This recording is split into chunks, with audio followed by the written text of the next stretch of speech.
Bring her to me. The mind controlled by lust has an infinite capacity for rationalization.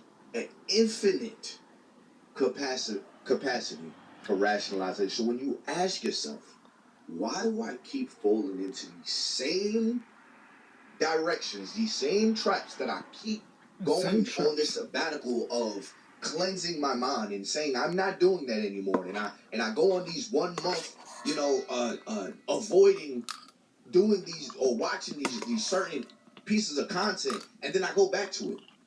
It's because of this line right here. The mind controlled by a lust has an infinite capacity of rationalization. Catfish. You are have somewhere in the path to where you are right now.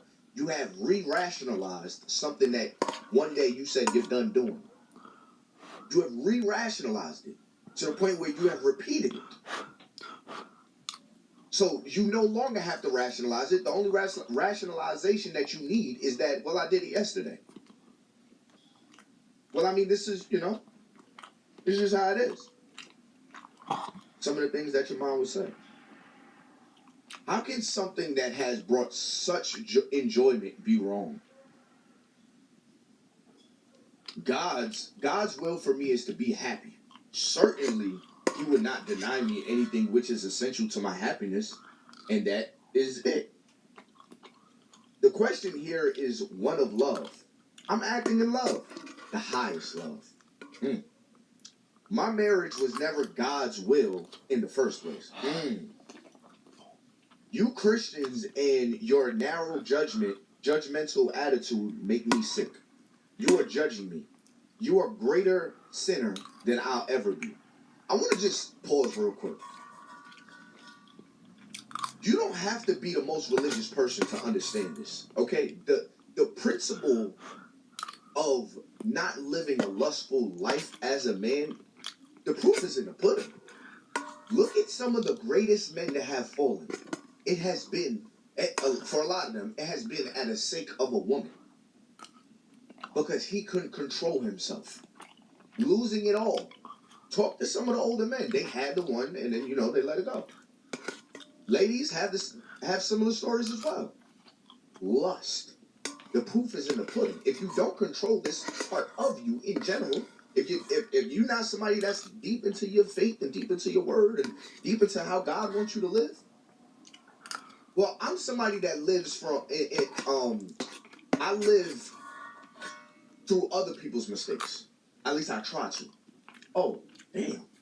It keeps happening. Damn, again? Another one. Okay, now I gotta fix that. So even if you're not going to, I'm trying to be extra godly, be holy and all that, and make it to heaven and all that, just living a better life. And that's the thing, when you really read a lot of the things that the Bible said, they're life lessons that can just help you in general for life. Because I've seen the other side. But let's keep going. All right? We're almost done. Degeneration, adultery, lies, and murder. David's progressive desensitization, relaxation, fixation, and rationalization set him up for one of the greatest falls in history. And his degeneration, then David sent messengers to get her. She came to him and he slept with her. She had purified herself from her uncleanliness. Then she went back home.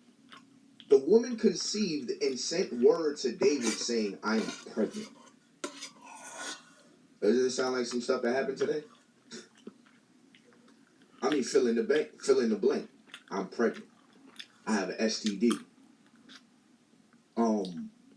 I'm crazy.